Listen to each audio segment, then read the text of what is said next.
সম্রাট শাহজাহানের সময় এক ফকির ভিক্ষা করে বেড়াতো। 70-80 বছর বয়স হয়ে গিয়েছে। এক লোক বলছে, সারা জীবন তো তোমার ছোটবেলা থেকে ভিক্ষা করতে দেখলাম। সে বলল, মানুষে দেয় তো 2 পয়সা 1 পয়সা, ভিক্ষা ছাড়া করবোটা কি? লোকটি বলল, তোমার একটা পরামর্শ দেই, একদিন সম্রাটের কাছে গিয়ে যে দেখো, একবারে যা দেবে খাইয়া কুলাইতে পারবে না। সম্রাট শাহজাহান কোথায় আছে এখন? দেখো গিয়া মসজিদে আছে। লোকটি মসজিদের বাইরে গিয়ে দেখে সম্রাট একা হাত তুলে বসে আছে, চোখ থেকে পানি পড়তেছে দর দর করে, দাড়ি ভিজে জামায় পড়তেছে, বহুক্ষণ দাঁড়িয়ে আছে। এরপরে সম্রাট তার মুনাজাত শেষ করে বেরিয়ে আসছেন। ফকিরের সঙ্গে দেখা। ফকির বলল, আসসালামু আলাইকুম। তিনি বললেন, ওয়ালাইকুম আসসালাম ওয়া রাহমাতুল্লাহ। ফকির রওনা করেছে। বাদশা বলছে, তুমি তো একজন ভিক্ষুক মানুষ বলি মনে হয়, আমার কাছে তো কেউ কিছু না চাইয়া যায় না, তুমি যে কিছু না চেয়েই চলে যাচ্ছ। ভিক্ষুক বলছে, জাহাপানা, সত্যি কিছু চাইতে এসেছিলাম আপনার কাছে, কিন্তু আপনার অবস্থা দেখে আমার জ্ঞানের চোখ খুলে গেছে। আমি দেখতে পেলাম আমি যে সম্রাটের কাছে ভিক্ষা চাইতে আসলাম, আমি তো শুধু তাকায় আছি, আমি তো কান্দি না, বরং আমি যার কাছে চাইতে এসেছি তিনি আমার চাইতে আরো নগণ্য ভিক্ষুকের মতো হয়ে কার কাছে যেন হাত পেতে চোখের পানি ফেলে কান্দে। মনে মনে ভাবলাম, সম্রাট কান্দে যে সম্রাটের কাছে, ওই আল্লাহ ছাড়া জীবনে কারো কাছে কিছু চাইব না।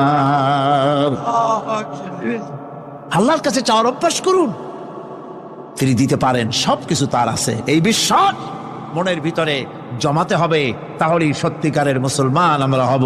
আল্লাহ পাক সত্যিকারের গোলাম আমাদেরকে বানাবেন। আমরা বলি আমিন।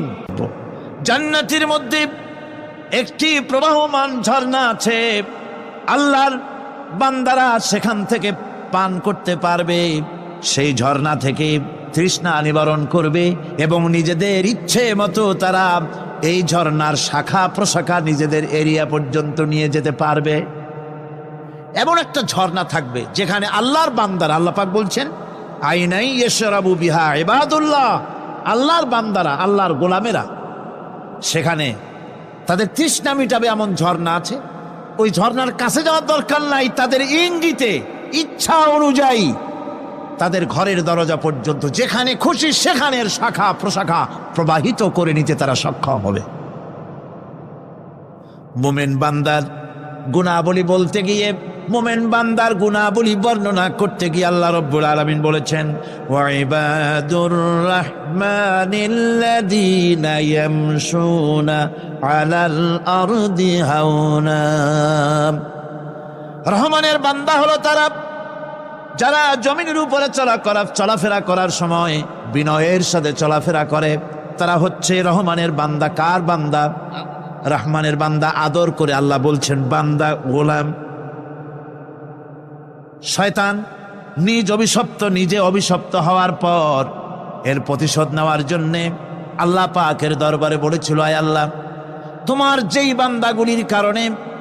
যেই বান্দার কারণে আমার ইবাদতগুলি নষ্ট হয়ে গেল, আমি অভিশপ্ত হয়ে গেলাম, ওই বান্দাগুলিকে লোভ দেখিয়ে আমি যেমনে পারি সবগুলিকে আমি গোমরাহ করে দেব, পথভ্রষ্ট করে দেব। আল্লাহ পাকের জবাবে বললেন, ইন্না ইবাদি লাইসা লাকা আলাইহিম সুলতান ইল্লা মান ইত্তাবাকা মিনাল গাওয়িন। আমার বান্দাদের উপরে তোমার কোনো কর্তৃত্ব নাই।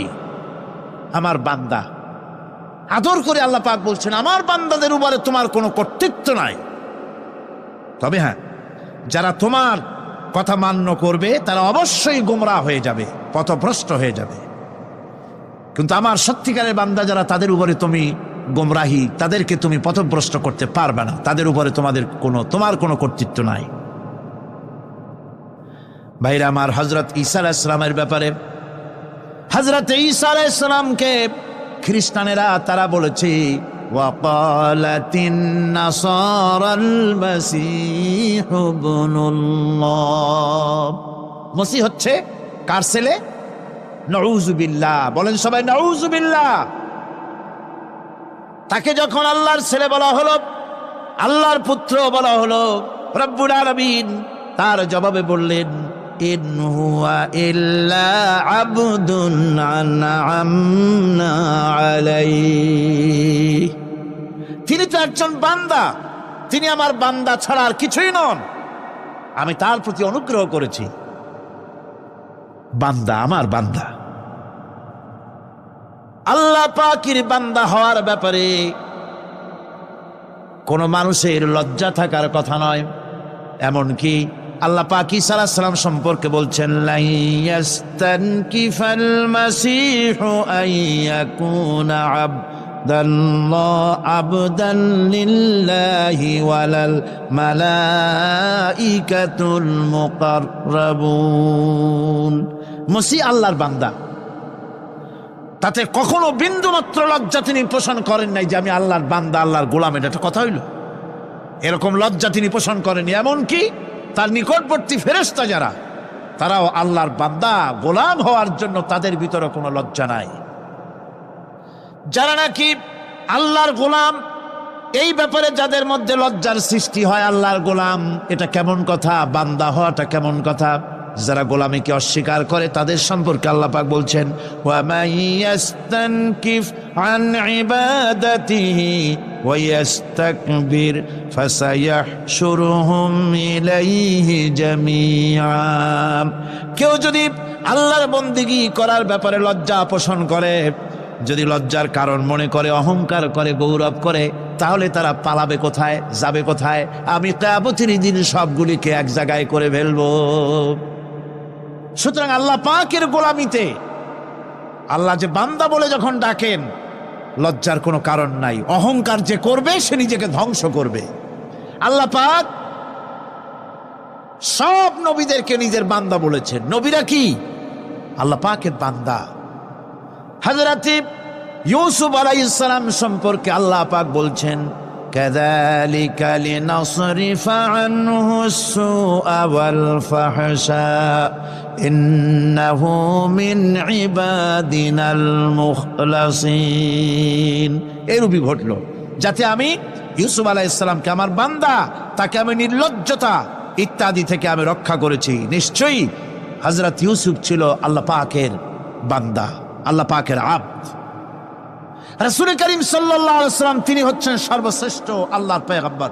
তার থেকে শ্রেষ্ঠ নবী আর কি কেউ আছে? জোরে বলেন, আছে? তার থেকে মাহবুব, তার থেকে শ্রেষ্ঠ আল্লাহর কাছে আর কেউ নাই। সেই নবীকে আল্লাহ রাব্বুল আলামিন কোরআনে কারীমের ভিতরে তাকে আব্দ বলেছেন। কি বলেছেন? অনেকগুলি আয়াত আছে যে আয়াতের ভিতরে আল্লাহ পাক তার নাম নেন নাই, নবী বলেন নাই, রসুল বলেন নাই, শুধু বলেছেন আব্দ। যেমন ফাআওহা ইলা আবদিহি মা আওহা। অতঃপর তার বান্দার নিকট যা ওহী করার ছিল তা তিনি করলেন। সেই বান্দাকে মুহাম্মদ সাল্লাল্লাহু আলাইহি ওয়াসাল্লাম। অন্য আয়াতে আল্লাহ পাক বলছেন, وأنه لما قام عبد الله يدعوه كادوا يكونون عليه لبدا। আর এই আল্লাহর বান্দা যখন নামাজ পড়তে দাঁড়িয়ে গেল, আল্লাহকে ডাকার জন্য যখন দাঁড়ালো, তখন লোকেরা তার উপরে ঝাঁপিয়ে পড়ল। ঝাঁপিয়ে পড়ার জন্য প্রস্তুতি গ্রহণ করলো। এখানে আব্দ বলা হয়েছে কাকে? মুহাম্মদ সাল্লাল্লাহু আলাইহি সাল্লামকে। এভাবে করে অন্য এক আয়াতে আল্লাহ পাক তার হাবিবকে আব্দ বলছেন, বান্দা বলতেছেন, ইন কুনতুম ফি রাইবিম মিম্মা নাযালনা আলা আবদিনা। আমার বান্দার উপরে যে কিতাব নাজিল করেছি তাতে যদি তোমাদের কোনো সন্দেহ হয়, এই যে আমার বান্দার উপরে, ওই বান্দাকে বলেন সবাই, মুহাম্মদ রাসূলুল্লাহ সাল্লাল্লাহু আলাইহি ওয়াসাল্লাম। অন্য আয়াতে বলা হচ্ছে, তাবারাকাল্লাযী নাযালাল ফুরকানা আলা আবদিহি লিয়াকুনা লিল আলামিনা নাযীরা। অতীব বরকতপূর্ণ সেই মহান সত্তা যিনি তার বান্দার উপরে ফুরকান নাজিল করেছেন। কে সেই বান্দা? মুহাম্মদ সাল্লাল্লাহু আলাইহি ওয়াসাল্লাম। মেরাজের ঘটনা বলতে গিয়ে আল্লাহ রাব্বুল আলামিন বলতেছেন সুবহানাল্লাযী আসরা বিআবদিহি লাইলাম মিনাল মাসজিদিল হারামি ইলাল মাসজিদিল আকসা। পবিত্র সেই মহান সত্তা যিনি তার বান্দাকে ইসরা করিয়েছেন। কে সেই বান্দা? মুহাম্মদ রাসূলুল্লাহ সাল্লাল্লাহু আলাইহি ওয়াসাল্লাম। সুতরাং আবদিয়াত, ইবাদত, গোলামি, এটা হচ্ছে মানুষের জীবনের সবচেয়ে বড় মর্যাদাকর খেতাব আল্লাহর পক্ষ থেকে আল্লাহর বান্দা হওয়া। গোলামি পরিপূর্ণরূপে হবে কেবলমাত্র আল্লাহ পাকের। এই গোলামির জন্যই আল্লাহ পাক আমাদেরকে সৃষ্টি করেছেন, অন্য কোনো কাজে আমাদেরকে সৃষ্টি করেন নাই। সেই জন্য আমাদেরকে গোলামি করতে হবে, আনুগত্য করতে হবে কেবলমাত্র কার বলুন তো? এই গোলামি যদি সঠিকভাবে করি, যদি বান্দারা যারা আল্লাহ পাকের বান্দা বলে গোলাম বলে নিজেদেরকে দাবি করে, যদি সঠিকভাবে ইবাদতটা করা যায়, তাহলে আল্লাহ তাদের জন্য কি ওয়াদা করেছেন শুনুন। দুনিয়ায় তাদেরকে আল্লাহ পুরস্কার দেবেন, আখেরাতেও দেবেন। এটা বন্ধ করে, দুনিয়া এবং আখেরাতে আল্লাহ পুরস্কার দেবেন। সে পুরস্কারটা কি? দুনিয়ার পুরস্কারটা আগে শোনেন। আল্লাহ পাক বলেন যারা আমার ইবাদত করবে তাদের ব্যাপারে আমার ওয়াদা শোনো। ওয়াদাল্লাহুল্লাযীনা আমানু ওয়া আমিলুস সালিহাতি লায়াস্তাখলিফান্নাহুম ফিল আরদি কামাস্তাখলাফাল্লাযীনা মিন ক্বাবলিহিম।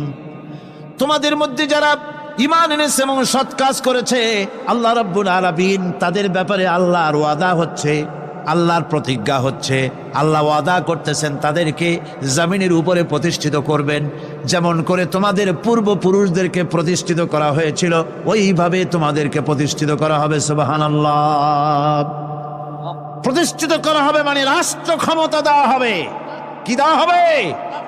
যদি গোলাম হও, যদি কি হও? গোলাম। আল্লাহ পাক বলছেন শুধু তাই নয়, আমি আমার দিনকে যারা প্রতিষ্ঠা করবে, আমার গোলামেরা যদি, আমার বান্দারা সঠিকভাবে যদি আমার গোলামি করে, ঈমান আনে, আমলে সালেহ করে, নেক কাজ করে, আমি তাদেরকে রাষ্ট্র প্রতিষ্ঠার সুযোগ করে দেব। আর তাদের জন্য ভীতির পরিবর্তে, সন্ত্রাসের পরিবর্তে শান্তি কায়েম করে দেব। সুবহানাল্লাহ। وَلَيُمَكِّنَنَّ لَهُمْ دِينَهُمُ الَّذِي ارْتَضَىٰ لَهُمْ وَلَيُبَدِّلَنَّهُم مِّنْ خَوْفِهِمْ أَمْنًا।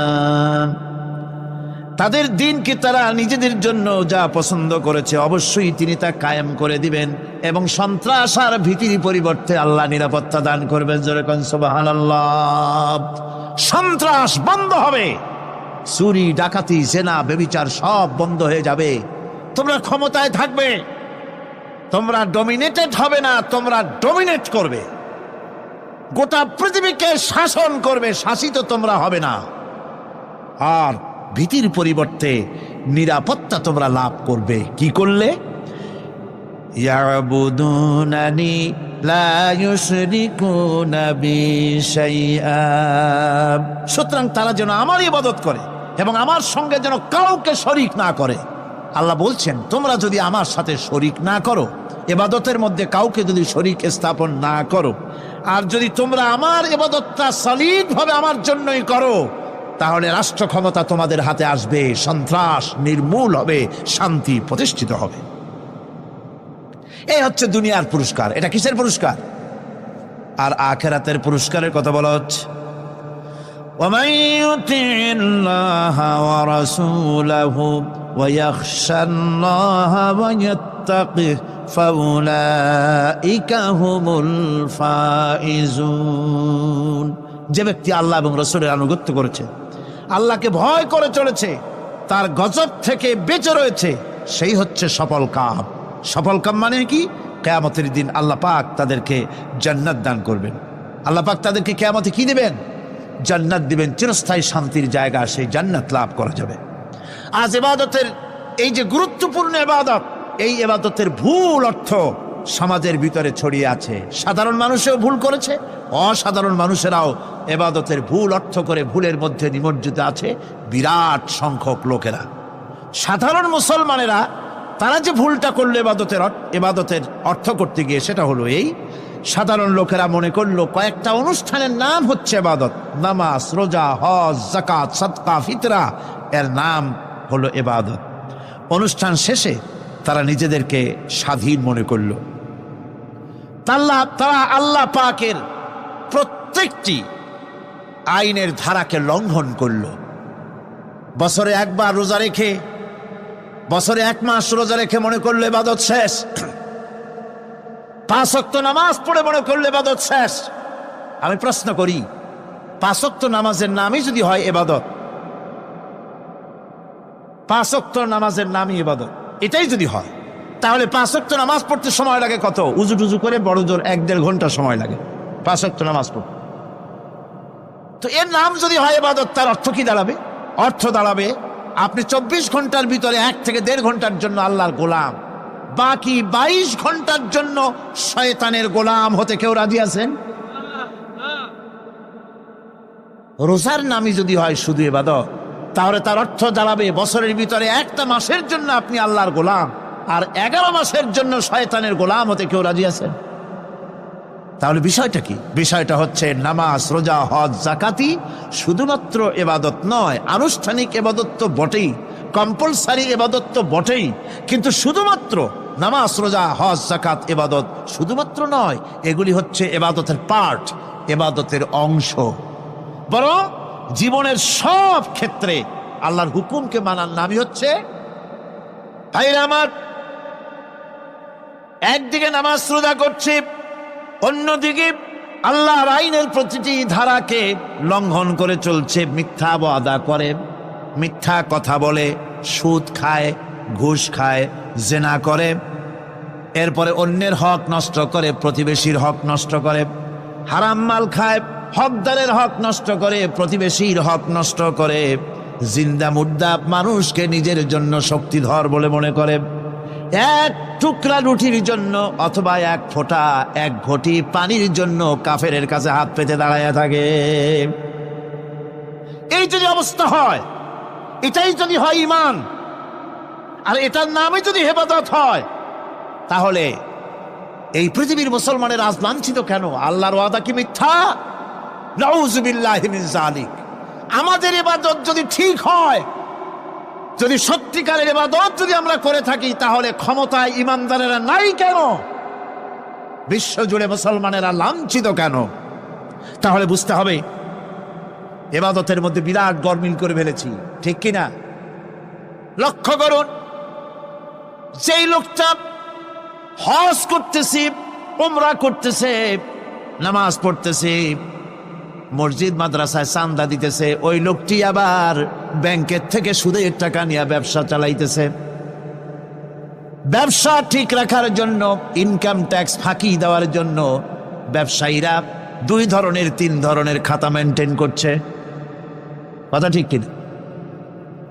মিথ্যা কথা বলছে, ঘুষ দিতেছে, বেশি করে বিদ্যুতের বিল যাতে না আসে সেজন্য যারা বিদ্যুৎ লাইনে আছে তাদেরকে পয়সা দিয়ে ম্যানেজ করতেছে, ঠিক কিনা?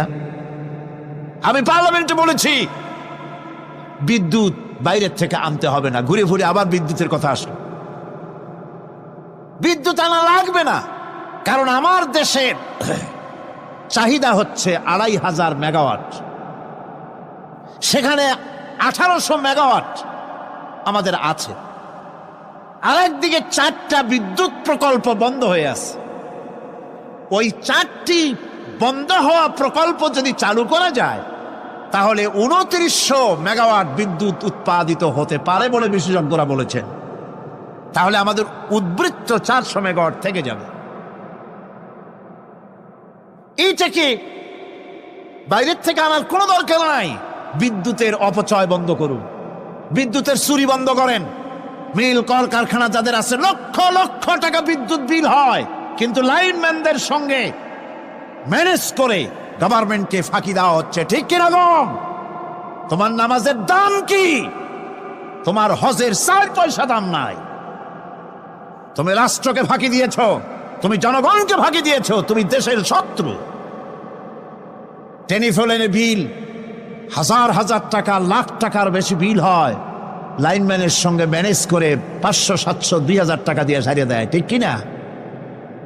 এরা জাতির শত্রু, দেশের শত্রু। এদেরকে ফায়ারিং স্কোয়াডে নিয়ে ক্রাশ ফায়ার করে উড়ায় দেওয়া উচিত। এরা দেশের দুশ্মন। আজ সিস্টেম লসের নাম দিয়া বিদ্যুৎ চুরির আরেক ব্যবস্থা করা হয়েছে।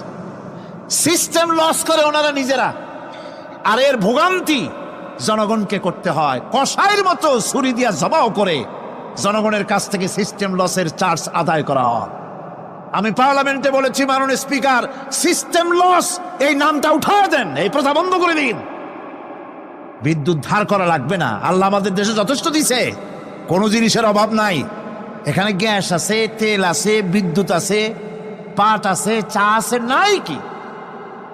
অন্তত 8.5 কোটি টাকার কাগজ গুদামের মধ্যে বন্দী হয়ে আছে। ভারতকে ক্ষতি করার জন্য সে দেশ থেকে কাগজ এনে খবরের কাগজ ছাপানো হচ্ছে, আর 8.5 কোটি টাকার কাগজ নষ্ট হয়ে যাচ্ছে, আমার দেশের কাগজ।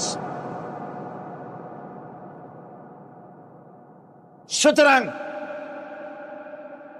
বলতেছিলাম একথাই বলতেছিলাম যে ইমান আল্লাহর গোলাম হতে হলে ভুল করে বসেছি ইবাদতের অর্থ করতে, শুধু নামাজ, রোজা, হজ, যাকাত, মাজারে কিছু চান্দা দেওয়া, আগরবাতি, মোমবাতি, চাদর একটা দিয়া, পীর সাহেবরে 10,000 টাকা চান্দা দিয়া, মোছে তেল মাইখা দাঁত বাইর করে হাসেন।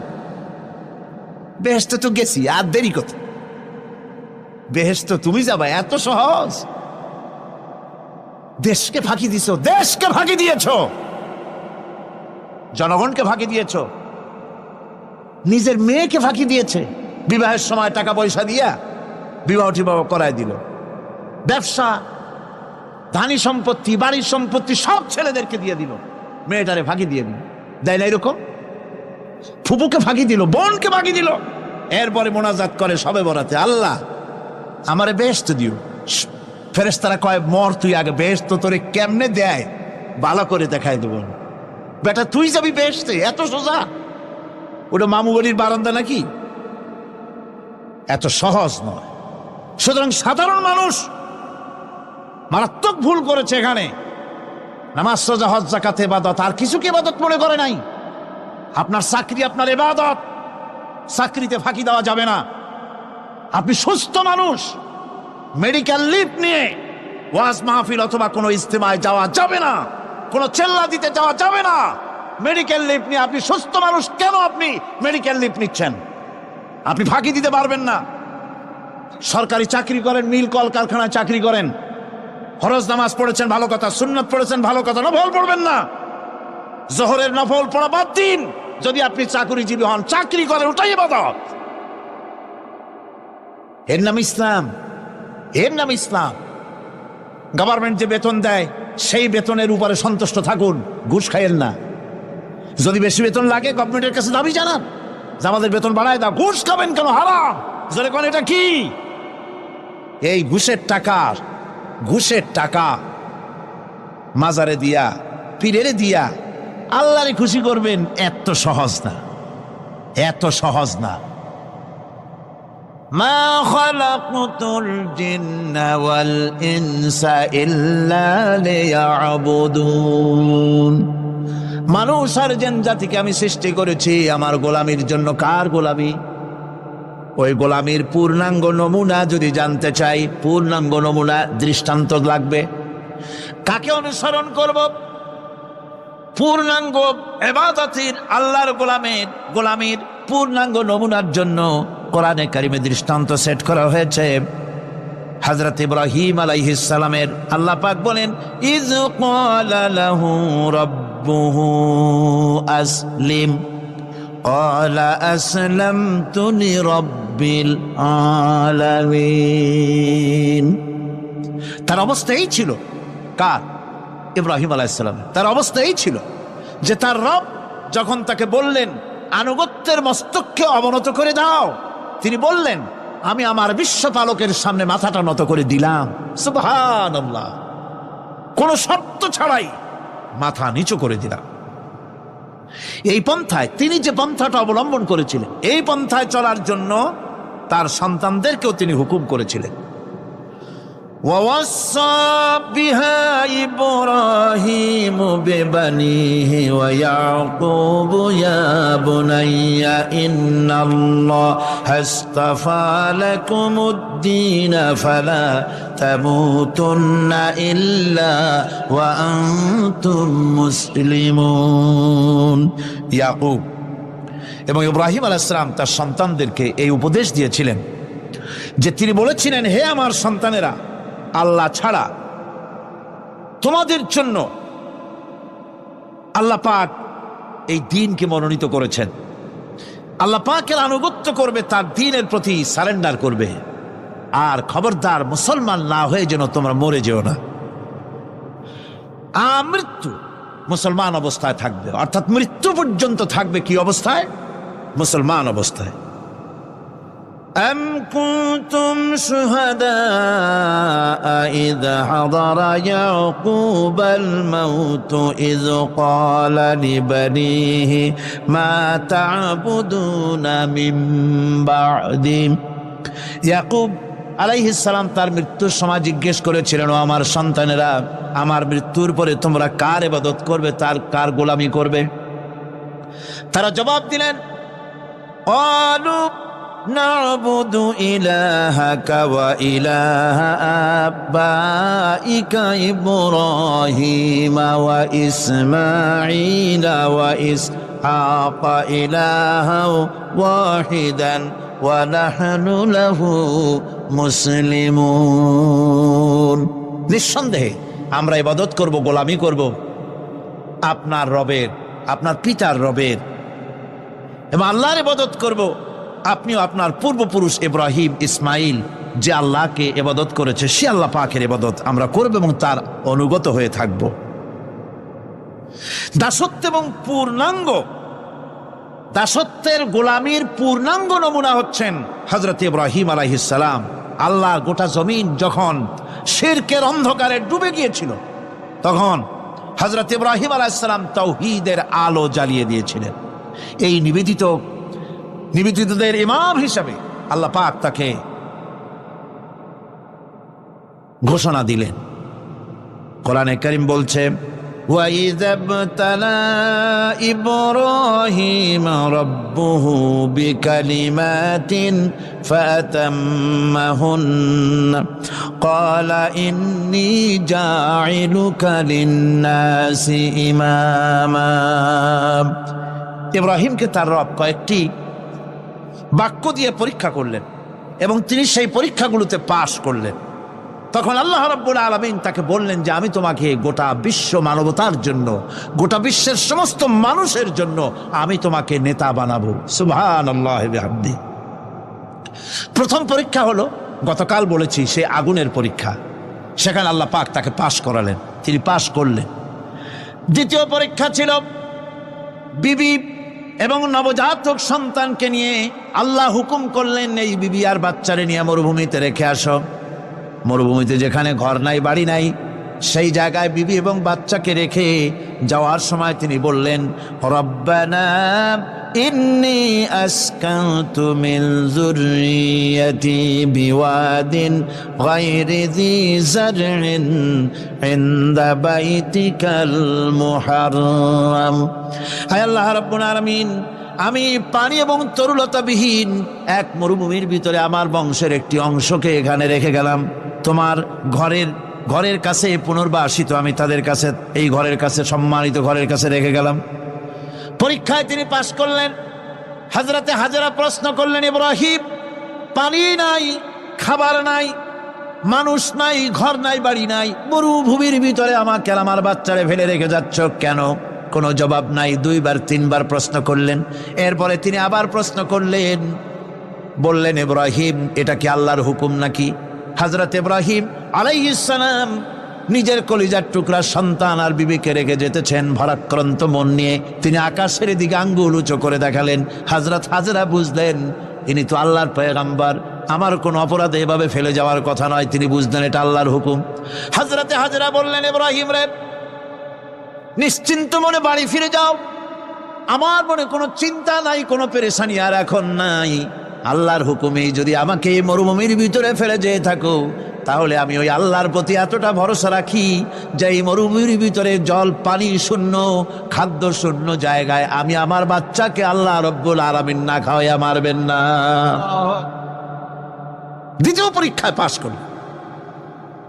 3 নম্বরে পরীক্ষা হলো, সন্তান বড় হয়ে গেছে, বুদ্ধি হয়েছে, দৌড়াতে পারে।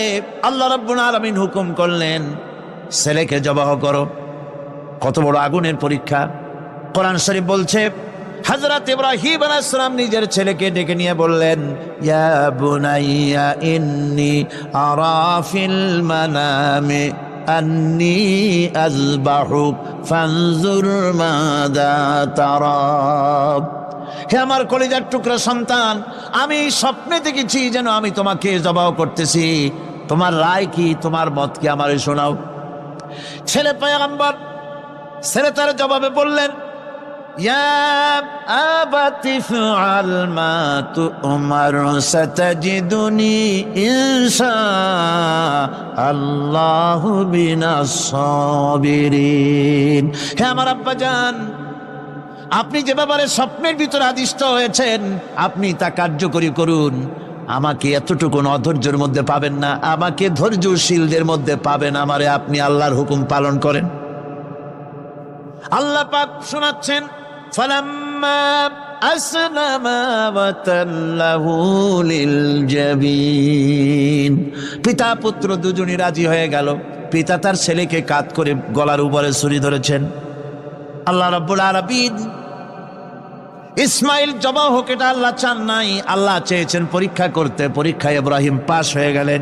আল্লাহ পাক বলছেন, ওয়ানাদাইনাহু আইয়া ইব্রাহিম ক্বাদ সাদ্দাকতার রুইয়া ইন্না কাযালিকা নাজজিল মুহসিনিন। আমি ইব্রাহিমকে ডেকে বললাম, ইব্রাহিম, তুমি তোমার স্বপ্নকে বাস্তবে রূপ দিয়েছো, আর এভাবেই করি আমি মুহসিনিনদেরকে পুরস্কৃত করে থাকি। আল্লাহ পাক খুশি হলেন।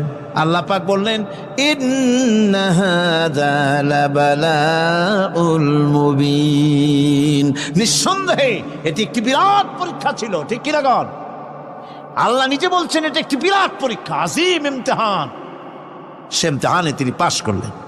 পরীক্ষায় উত্তীর্ণ হওয়ার জন্য রব্বুল আলামিন পুরস্কার দিয়া দিলেন। আল্লাহ পাক বললেন, সালামুন আলা ইব্রাহিম। পড়েন সবাই, সালামুন আলা ইব্রাহিম। ইব্রাহিমের প্রতি আল্লাহ পাক বললেন, ইব্রাহিমের প্রতি সালাম রইল। সুবহানাল্লাহি ওয়া বিহামদিহি। ইবাদত এর আনুগত্যের এই উৎকৃষ্ট দৃষ্টান্ত স্থাপনের পর আল্লাহ পাক তার গোটা বিশ্বের মুসলমানদেরকে কিয়ামত পর্যন্ত ইব্রাহিম আলাইহিস সালামকে জাতির পিতা বানায়া দিলেন। সুবহানাল্লাহ। কইতে ইচ্ছা করে না? এরকমের পরীক্ষা কোন পিতারা দিতে পারছে নাকি? গোটা বিশ্বের সমস্ত মানব মণ্ডলীর জন্য আল্লাহ পাক ইব্রাহিম আলাইহিস সালামকে কিয়ামত পর্যন্ত জাতির পিতা হিসাবে ঘোষণা করেছেন। সুবহানাল্লাহ। মিল্লাতা আবিকুম ইব্রাহিম হুয়া সাম্মাকুমুল মুসলিমিন। তোমরা তোমাদের পিতা ইব্রাহিমের মিল্লাতের উপর প্রতিষ্ঠিত হও। আল্লাহ পাক বলছেন, তোমাদের পিতা ইব্রাহিমের মিল্লাতের উপরে প্রতিষ্ঠিত হও, আর আল্লাহ তোমাদের নাম রেখেছে মুসলমান। তোমরা হচ্ছে মুসলমান। আমাদের পরিচয়, ওই যে পরিচয়ের কথা আগে হয়ে গেছে, আমাদের পরিচয় আমরা মুসলমান। আমাদের পরিচয় কি? মুসলমান। এটা প্রথম পরিচয়। ইবাদতের পূর্ণাঙ্গ মাপকাঠি হিসেবে আল্লাহ পাক হযরত ইব্রাহিম আলাইহিস সালামকে দুনিয়াবাসীর সামনে পেশ করেছেন। কোরআন বলছে, ইহুদি এবং খ্রিস্টানেরা মুসলমানদেরকে বিভ্রান্ত করতে চায়। তারা বলে, ওয়াকালু কুনু হুদান আও নাসারা واهتدوا قل بل ملة إبراهيم حنيفا وما كان من المشركين ইহুদিরা বলে ইহুদি হও তবেই তোমরা সঠিক পথ পাবা, খ্রিস্টানের বলে খ্রিস্টান হও তবেই তোমরা সঠিক পথ প্রাপ্ত হবে। আল্লাহ পাক বলছেন এদের সকলকে বলে দাও বরং তোমরা সব পরিত্যাগ করে মিল্লাতে ইব্রাহিমের ভিতরে শামিল হয়ে যাও। এটাই মুক্তির পথ, এটাই নাজাতের পথ, এটাই আল্লাহর পথ। সুবহানাল্লাহি ওয়া বিহামদিহি। এমনকি রাসূল করিম সাল্লাল্লাহু আলাইহি ওয়াসাল্লামকে আল্লাহ পাক বলেছেন আনিত্তাবি মিল্লাতা ইব্রাহিম হানিফা, চারদিক থেকে মুখ ফিরিয়ে এনে মিল্লাতে ইব্রাহিমের ভিতরে শামিল হয়ে যাও, তারই অনুসরণ করো। রাসূল করিম সাল্লাল্লাহু আলাইহি ওয়াসাল্লাম ইবাদত বা আনুগত্যের সর্বোৎকৃষ্ট নমুনা হওয়ার কারণে ইব্রাহিম আলাইহিস সালাম সম্পর্কে হুজুর বলেছেন ইন্না ইব্রাহিমা খায়রুল বারিয়া, রাওয়াহু মুসলিম। হুজুর সাল্লাল্লাহু আলাইহি ওয়াসাল্লাম বলেছেন ইব্রাহিম হচ্ছেন জগতের সর্বোত্তম ব্যক্তি। সুবহানাল্লাহ। সুতরাং আমাদেরকে ইবাদতের নমুনা হিসেবে ইব্রাহিম আলাইহিস সালামকেও মানদণ্ড হিসেবে দেখতে হবে যে কিভাবে তিনি সারেন্ডার করেছিলেন আল্লাহ পাকের দরবারে। এখন আমি আপনাদের সামনে বলতে চাই, মানুষের জীবনে সবচাইতে বড় দুটি চাহিদা আছে, একটা হচ্ছে খাদ্য আর একটা হচ্ছে নিরাপত্তা। একটা খাদ্য আর একটা কি নিরাপত্তা। পেট ভরে খাইতে চাই আর চোর ডাকাতের উপদ্রব থেকে নিরাপত্তা পেতে চায়। আইন শৃঙ্খলা পরিস্থিতির উপরে যখন পার্লামেন্টে আলোচনা হচ্ছিল আমি তখন বলেছি মাননীয় স্পিকার, আমার দেশের সাধারণ ভোটারদের বড় কোনো আশা আকাঙ্ক্ষা নাই। তারা কোনোদিন বলে না যে আমাদের গুলশানে বাড়ি দিতে হবে, সকলে আমাদেরকে মঙ্গল গ্রহে অফিস বানায় দিতে হবে, বাসেরও গাড়ি দিতে হবে, এগুলি তারা দাবি করে না। যারা ভোট দেয়, কষ্ট করে, মিছিল করে, এই সাধারণ জনগণের দাবি হচ্ছে মিনিমাম দাবি, খুবই কম। তাদের দাবি হলো মোটা সুতার কাপড় চাই ইজ্জত ঢাকার জন্য, পেট ভরে খেতে চাই, পোলাও কোরমা বিরিয়ানির দরকার নাই, আর আশ্রয়ের জন্য ছোট্ট একটু ঘর চাই, চোর ডাকাতের উপদ্রব থেকে নিরাপত্তা চাই। কথা ঠিক কিনা? আমি বললাম স্পিকার সাহেব, আজ পর্যন্ত যতগুলি গভর্নমেন্ট এসেছে বাংলাদেশে, প্রত্যেকটি গভর্নমেন্ট আমার দেশের জনগণের এই ন্যূনতম দাবি, এই আশা পূরণ করতে ব্যর্থতার পরিচয় দিয়েছে। কেউ পারে নাই। যারাই গেছে তারাই তাদের নিজেদের আখের গোছাবার চেষ্টা করেছেন। সব নিজেকে নিয়ে ব্যস্ত, নিজের লোকদের নিয়ে ব্যস্ত, জনগণ নিয়ে চিন্তা নাই। সুতরাং মানুষের চাহিদা হচ্ছে খাদ্য আর নিরাপত্তা। আমরা কি খাদ্য আর নিরাপত্তা সত্যি কি চাই? চাই। খাদ্য যদি চাই ক্ষুধার সময়, নিরাপত্তা যদি চাই ভীতির সময়, আল্লাহ রাব্বুল আলামিন বলেন কোন গভর্নমেন্ট দিতে পারবে না, দুনিয়ায় কেউ দিতে পারে নাই, পারবেও না। ক্ষুধার সময় যদি খাদ্য চাও, ভীতির সময় যদি নিরাপত্তা লাভ করতে চাও, তাহলে ফালইয়াবুদু রাব্ব হাযাল বাইত, এই ঘরের মালিকের ইবাদত কর। কোন ঘর? কাবা ঘর। বলেন কোন ঘর? কাবা ঘর। কাবা শরীফের মালিকের ইবাদত কর। তাহলে কি হবে? আল্লাযী আত'আমাহুম মিন জু'ইন ওয়া আমানাহুম মিন খাউফ। এই ঘরের মালিকের ইবাদত যদি করো, তাহলে ক্ষুধার সময়ে তিনি তোমাদেরকে খেতে দিবেন, আর ভীতির সময় তিনি তোমাদের নিরাপত্তা দান করবেন। হে ওয়াদা কার? চিল্লায় বলেন ওয়াদা কার? আল্লাহ পাকের ওয়াদা বিশ্বাস হলো না, এমনই পোড়া কপালের মুসলমান। নির্বাচন যখন আসলো, সলিমউদ্দিন সাহেব আসতেন মঞ্চের উপরে, পরিচয় করানো হচ্ছে।